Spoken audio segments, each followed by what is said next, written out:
We're rolling right there. All right, let's do this.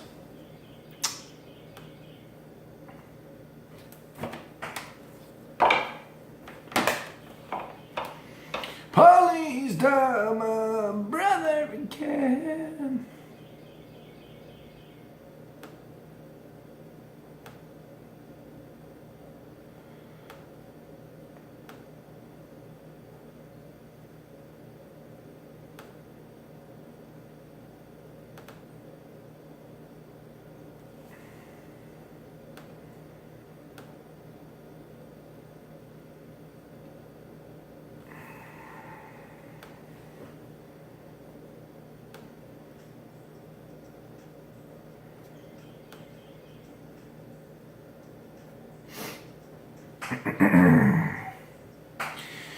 Yeah, good afternoon, everybody. ShellBracePhillyInfluencer.com. Every Tuesdays and Thursdays, I got you right here.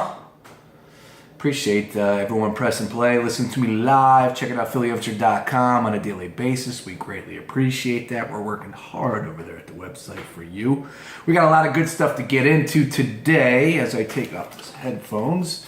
Yeah, man, it's going to be a little bit of all over the place podcast because we got some catching up to do. Last time I spoke to you guys was Tuesday of last week, before our draft party, before the draft itself, before the Phillies going on a little bit of a tear here. Sam Bradford, that was in the mix a little bit last week, but still, that's definitely ramped up just a little bit here. I believe he will be in camp when time calls, which is June 7th. But he is not looking good at all, and his agent's making it really, really hard for him. I know a number of Eagle fans out there, diehard Eagle fans, want nothing to do with him at this point, but I just don't see the Eagles being able to deal with him right now. Their asking price was really high, so I would imagine Sam Bradford will be the starting quarterback this year. But before we get into all that, we got a lot of other stuff I want to get into. Normally I hit the sponsors right from the jump, but I'm going to push that to the side and get that in a little bit later on the podcast because I want to talk a little bit about an experience that I had last week, which was just incredible. One of the more spiritual type out-of-body feelings I've ever really experienced in my life. And you might laugh at this, but just give it a second and you'll understand where I'm going with it. And I have some audio too, which is cool. Looking forward to playing that. But for the people that maybe don't know, or maybe you do know, I did lose my brother February 13th of this year. It's been really, really tough, as death is. Nobody really experiences it really well. I don't know anybody that does, let's put it that way. It's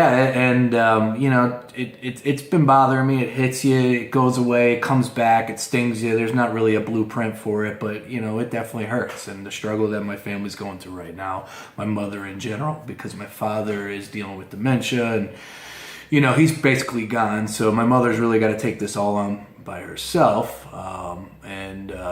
I'm there for as much as I can be. She's down in Georgia. So, a matter of fact, they're coming up this week, and my brother's eulogy is on Saturday. He passed away in Houston, Texas, where there's no family or anything like that. So we decided we had him cremated. I would imagine that's what he wanted to do.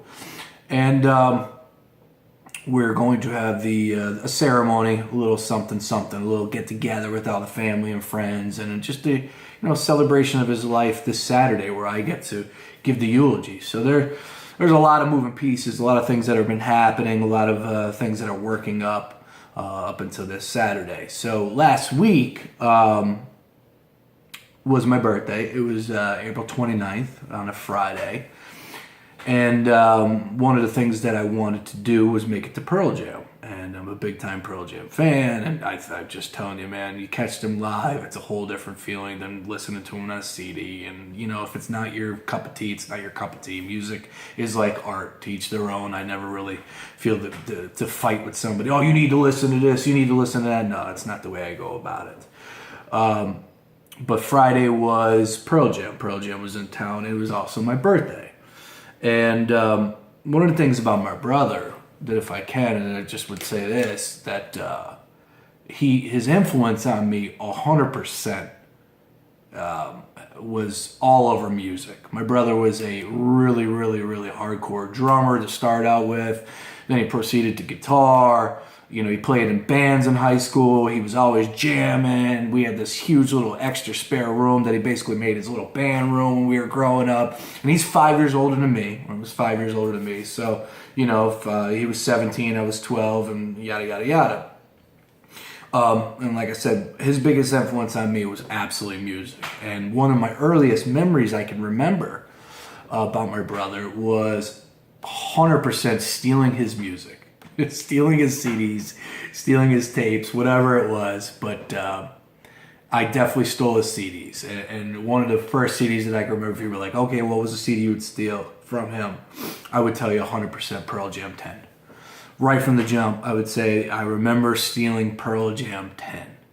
Now my brother listened to a number of things growing up. He was a big Cure fan, Dead Milkmen, early Red Hot Chili Peppers. But of course he got into the radio stuff, which was like the Green Day, the Nirvana, the Pearl Jam, that type thing, Soundgarden. He was big into that Seattle movement. And, I would pick and choose what I wanted here. I didn't really get down with all of his music, but absolutely Pearl Jam was a CD that I took from the jump, and I don't think he ever got that back. Black, if you're a young buck listening to Pearl Jam, damn well Black was that song that we all loved, and, Jeremy, even Flo. You go down the list. I mean, what a just an amazing CD. So if I can, just to take you with me, last week I knew it was going to be an emotional day. I knew that seeing Pearl Jam was going to strike up some certain type of feelings. And it was my birthday.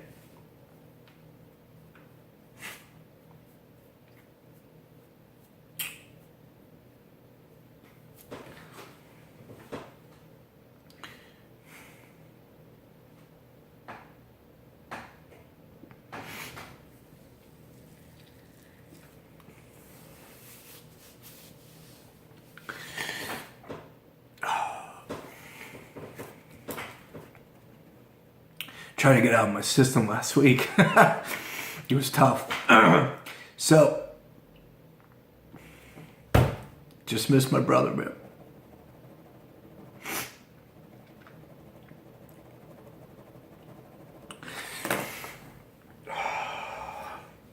So anyways, April 29th was my birthday. And I knew it was going to be a tough one to get through, and just, going out to see Pearl Jam. And I knew there was going to be some songs that made me think a certain way, and which is all good. It was all part of the reason why I wanted to go to this show as well. I did stay away from really playing Pearl Jam 10. I did. I will be honest with you. I didn't want to really jam out to those songs. They got 1,000,001 songs in their collection that you could stay away from that CD if you want. Had a couple beers before we head down to the parking lot. Me and my girl, we go down and got good seats. Overall, just ready to go for this experience. Can't wait to catch Pearl Jam on the 29th. Heard they killed it the night before. Looking forward to this. In the parking lot, obviously, I definitely choked up a little bit. There was, we jammed up to Pearl Jam Sirius channel, and obviously they went into some 10 stuff, and it was just like exactly what just happened. It just gets you. You just don't know. You're not prepared for it. You just all of a sudden, you feel a little something, and like I said, I miss my brother. That's all there is to it. And, I remember talking to my girl where it's like, the one thing I know that we would always talk on the holidays or whatever, the birthdays, and me and my brother weren't the closest at all, but we were brothers, and we grew up together our whole lives, and we were brothers, big brother, little brother. We fought, we argued with each other, but the one thing was with social media is, you could always bank on, hey man, happy birthday or anything like that, and it was tough. It was tough this year, but so, obviously, I'm sure a lot of you have heard of what went down that night. And if you didn't, on Friday night, April 29th, Pearl Jam in Philadelphia, we roll in and we get to our seats early. It's just starting to feel good. And then all of a sudden, Pearl Jam comes on. And they open up the show with Once, and it's got that little intro part, it's making the sounds, and I'm like, yeah, let's get to it. And then all of a sudden, lights just flash. These beams just stare straight up into the ceiling of the Wells Fargo Center. And they focus on a banner that is now hanging in the rafters at the Wells Fargo Center. So next time you head down there, check it out. Pearl Jam, sellout shows. And they got the number 10. So Friday night, April 29th, was the 10th sellout that Pearl Jam has had at the Wells Fargo Center in Philadelphia. I would imagine, I don't think that they counted a Spectrum show. I don't know. I could be wrong on that. Who knows? But number 10 is now hanging from the rafters. And Pearl Jam obviously opens up at Once. And the second song they go to, I believe, is Even Flow. I want to say that that's number 2 song on Pearl Jam 10. And at that point in time, I'm saying to myself, yo, what's going on here? Tell me they're going to do every song from 10, which they normally do a couple songs. I remember last year when I went, or 3 years ago when I went to see them play, they didn't play a lot of songs from Pearl Jam 10, and people were talking shit about them afterwards. I was just laughing about that. I'm like, dude, you got to realize, you go see Pearl Jam, you just expect the unexpected. They're going to play 30 plus songs. Shut up and enjoy it. If you don't hear your favorite song of all time, just relax. It's still a great show. Eddie's got just unbelievable vocals. They just perform for you. They give it everything they have. A lot like Bruce. I mean, it's the truth. And Bruce's 53 or 54 sellout shows, rafters, is hanging up there in the rafters as well. And Eddie was having some fun with that. But, quickly I start asking myself, or start thinking to myself, are they going to play the whole 10 album? Is that what's going on here? And I pull out my phone and I go right to Matt Cord, from MMR, because obviously if there's somebody that would know, he would know. And there it was. The set list had leaked. And for the first time since 1992, the second time in Pearl Jam's history, they played 10 in its entirety. And here I am going, you gotta be kidding me. What the hell is going on? This was a CD that I think of when you say something about my brother and you were like, well, tell us a little something about your brother. I will go to me stealing his music. Absolutely. And a matter of fact, I plan on talking about it in the eulogy on Saturday. Well, sure as hell, I'm definitely going to mix this in, what you're getting right now on Saturday. So, it was emotional at that point in time. We were talking about track 3, I believe, is Alive, and that's really when we started hitting, oh my God, this is happening. They're going to play every song off of the 10. The whole place was buzzing.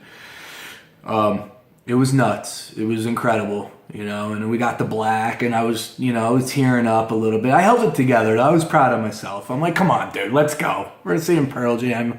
I'm all right with getting sentimental. I understand it, but went through Black and Jeremy, and they just sounded amazing, and you're hearing all these songs. It was just incredible. And then I just didn't think anything else could take this up another level. I really didn't think that it would be possible. And then Eddie did not speak throughout the course of those first 10 songs. So there's 11 songs on Pearl Jam 10.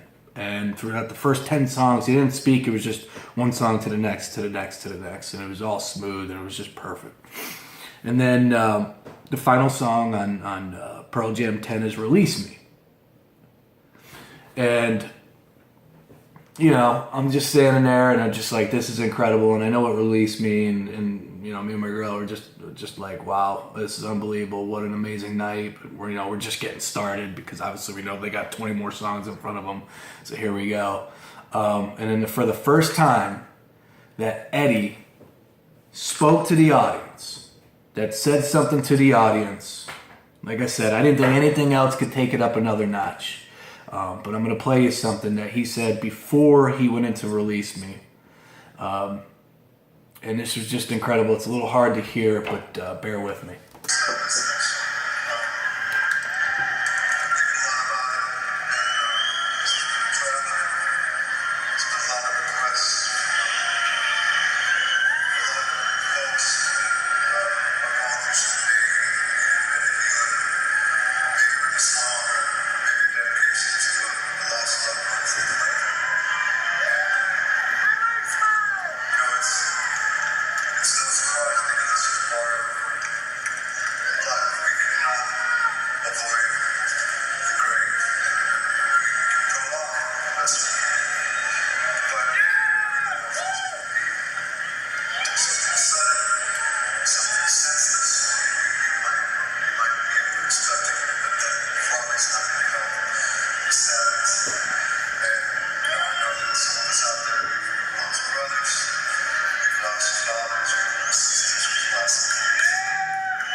Yeah, so as you can imagine, as I plug something back in here real quick, as you can imagine, now it's a whole nother level. And, you know, when he said, some of us have lost brothers, it was just like, what the hell? You know, is this real life? Is this really happening? So it was one hell of an experience, something that I will always remember for the rest of my life. One thing that's very cool is anytime I go to the Wells Fargo Center, I always look at that banner, and that number can change, but I will always recall where I was and what happened that day. And like I said, it was special, man. First time since '92, second time in the band's history that they played 10 in its entirety, and all I gotta say is thank you, Eddie, thank you, Pearl Jam, and obviously thank you to my brother, because that was one hell of a birthday present.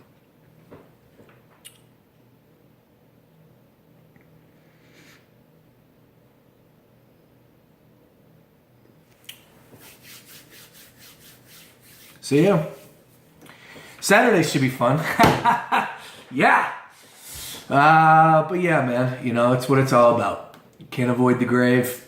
One thing that I've always tried to do is just attack every day, but let me tell you, that's definitely changed since the passing of my brother. And, you know, I thought I attacked every day, but I'm telling you, like, now it's even more in the back of my mind, where it's like, be a leader, get out there and lead today, you know, get after it, don't be lazy. You know, even though you wake up with a little bit of a hangover, man the hell up, get that extra cup of coffee, and get out and enjoy the day.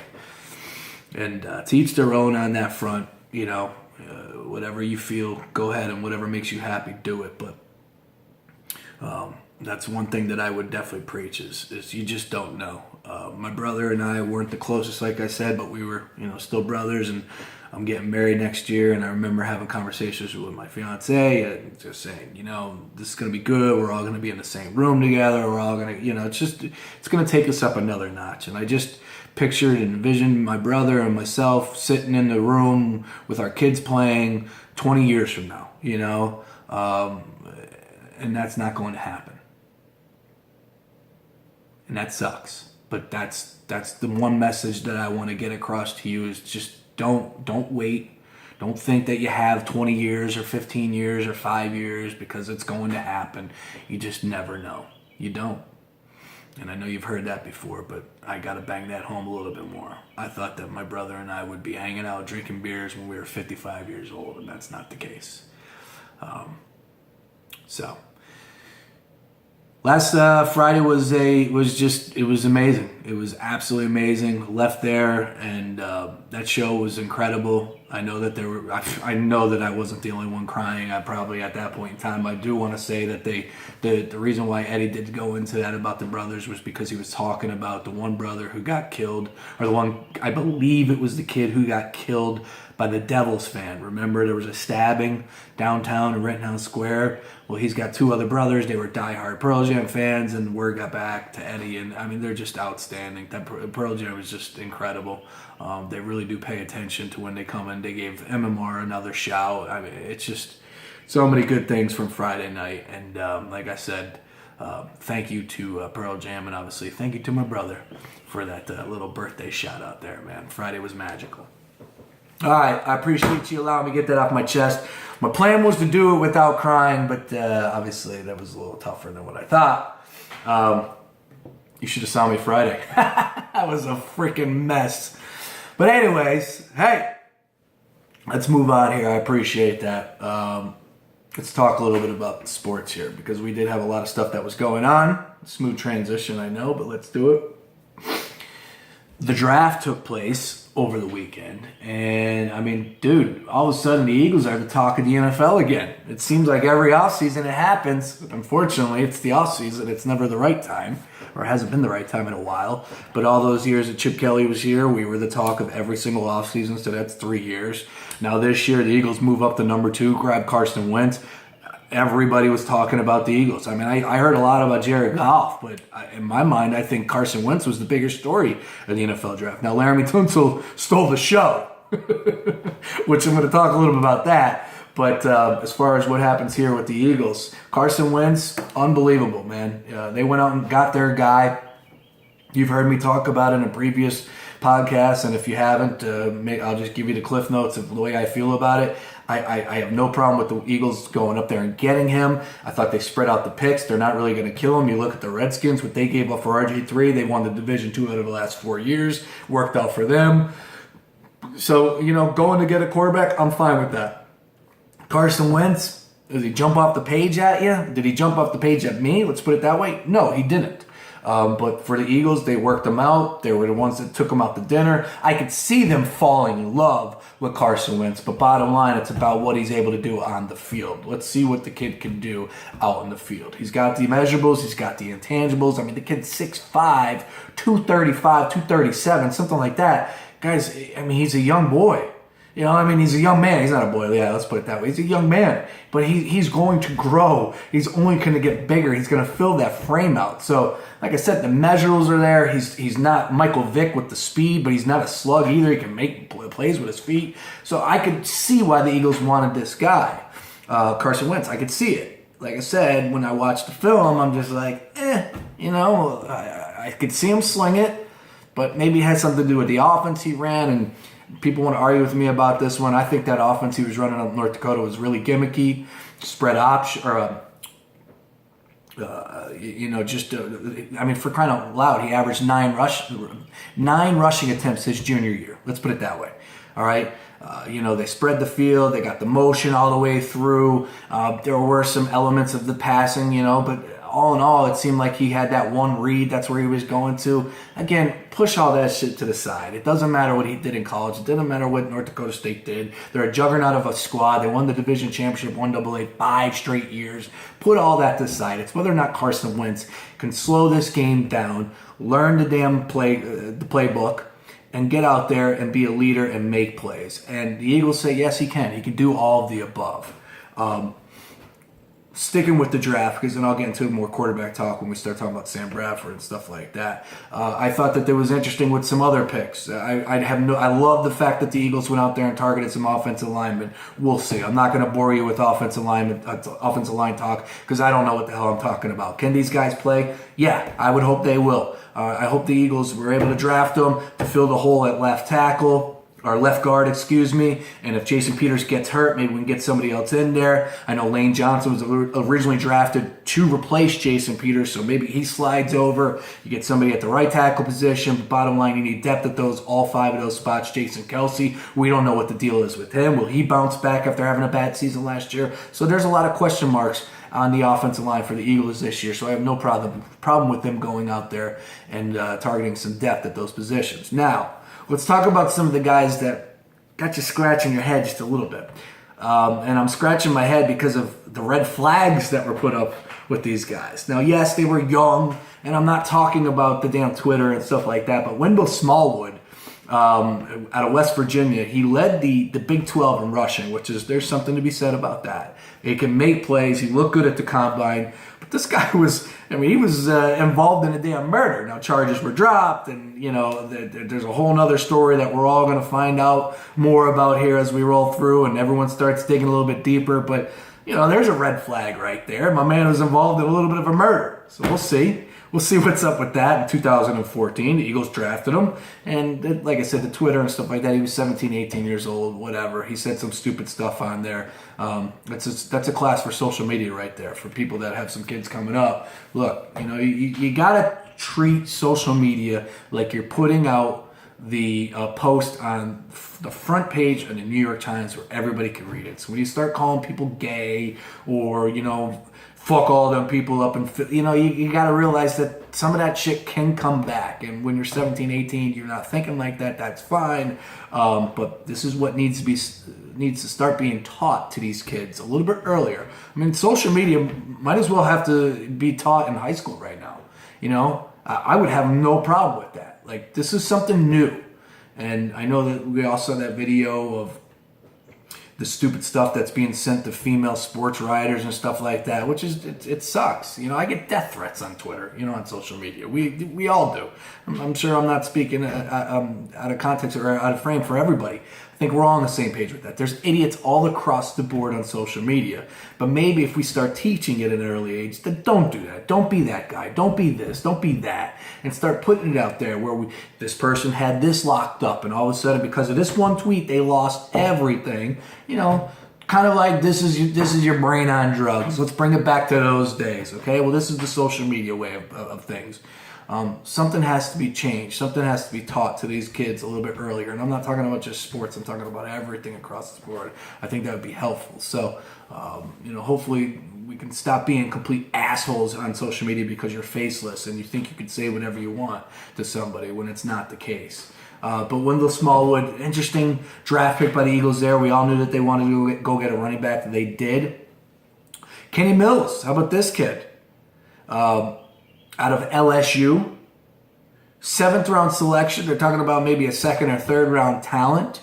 But in 2014, he was arrested for aggravated assault on his girlfriend. He punched her in the face. I believe it was pled down to battery, I want to say is correct. Again, he is doing an interview. I know he'll be on the Josh Ennis show today, a little bit later today. So I'm looking forward to hearing that, hearing what his take is and all that. But, my mind goes to Greg Hardy, and the Cowboys and Eagles played in December, and everybody was all bent out of shape about the Cowboys having Greg Hardy on the team. And I'm not trying to compare the two here, because I realized what Greg Hardy did, and it was documented, it was in a court of law, he was found guilty, but then North Carolina, you could appeal, and all that other craziness goes down, they sit out of court. There was a lot more to do with the Greg Hardy case, but it's kind of the same ballpark, right?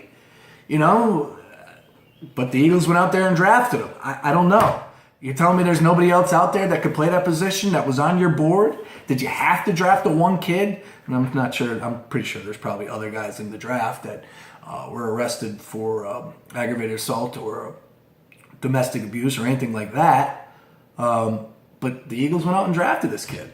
And they're the ones that are going to have to answer that. And I know that they did. And basically they said they have no problems with any of these kids' character. It's not who they were. They made mistakes. Really? You have to pull the trigger on one kid that punched his girlfriend in the face? It's really easy for me. It really is. I've been in many, many, many arguments with females. I managed at a bar for many years. I worked just some hothead girls that were just crazy, and obviously you get them in that area. Who knows what's going to happen in that venue? And maybe if I was at fault or anything like that. I've been in some really hardcore arguments with some females growing up with my girlfriends. I've never punched one. It's just me. I don't know. I went to college. I've been on this earth 35 years. I've never been involved in a murder. It's just me. I don't know. But the Eagles are saying, no, these kids are all right. We're going to go ahead and draft them. They're going to be great kids. We're going to bring them in. And hopefully it was just the one mistake. Hopefully they're right. But, these are things that the red flags that are going up and going, oh, really? All right, Eagles. I know some other people are out there floating the idea that this is Howie Roseman saying, Chip's gone. Now I'm going to do it my way. I told you last year we don't want to trade up for one guy. What did? We went out there and got Carson Wentz. Chip Kelly was like, no, it's all about the culture. It's all about the culture. Well, bringing these guys in, you're throwing that middle finger up to the culture, right? At this point in time, it says that. Like I said, these kids could change, and hopefully they will. The one kid from Florida, I apologize, I don't have his name written down. He missed the first game last year at Florida, at the University of Florida, and the final game, which I believe they played in the Gator Bowl, he was suspended for that. Now, I don't think he did anything wrong as far as legally, but I think it was more along the lines of like team, late for practice, whatever. And I know that Jeff McClain was talking about, he's digging a little bit on that, so we're going to get some answers on that as well. But, 7th round picks, I'm not going too crazy or anything like that. Who knows, 7th rounders, most of the time you're not going to make the team or anything like that, but we'll see. That was an interesting selection, interesting picks by the Eagles. What was that? That would have been day 3. All in all, Eagles draft, what can you say? I mean, it was really all about Carson Wentz, so we'll see. I have no problem with the way they went about things this year. And now we move over to Sam Bradford. And Sam Bradford is the biggest question mark right now, and I still feel like he will be here. He will be the starting quarterback. Now, that doesn't mean it's going to work out. It's going to be all pretty and kumbaya because it's not. But Howie Roseman keeps going back to this. These things have a way of working themselves out, and that's where I'm at. But Sam needs to tell his agent, shut the hell up. Obviously, you're out there working a deal. It didn't take place on draft day. Okay, I'm not moving. Now I'm staying here in Philadelphia. Everybody needs to shut up now. Stop talking to the media, disappear for 5 weeks. Sam come walking in here, address the media, saying this is what happened. We went through some things at the draft, blah, blah, blah, blah, blah. Now I'm here, ready to go. If you have any questions about the future or anything that took place today at camp, I'll be happy to answer. And anything that's not asked, anything that's asked differently about those two, you just simply say, guys, I'm here to talk about the future. It's not hard, Sam Bradford. Something tells me it's not going to work out like that. All right, he's going to end up saying something stupid. It's going to piss some people off. But it's really not that hard. Guys, I'm here to talk about the future. That's all. And if it comes up at a later date and whatever, and you want to answer it because you're feeling a little bit open at that point in time, then go right ahead, Sam Bradford. But right now, everybody just needs to shut the hell up. Show up June 7th, which is the first mandatory day of camp for everybody, veterans and all, okay? And get after it. He doesn't want to show up at these voluntary workouts. I have no problem with that. I don't. He was upset. His feathers were ruffled. Now, this is where I hop off the Sam Bradford train and I say, okay, you could sit there and say, and your agent could sit there and say that you didn't know and you're upset and all this.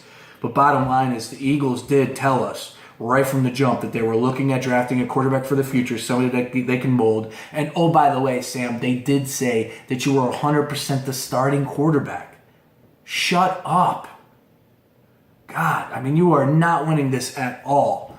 Every single time you turn around, I mean,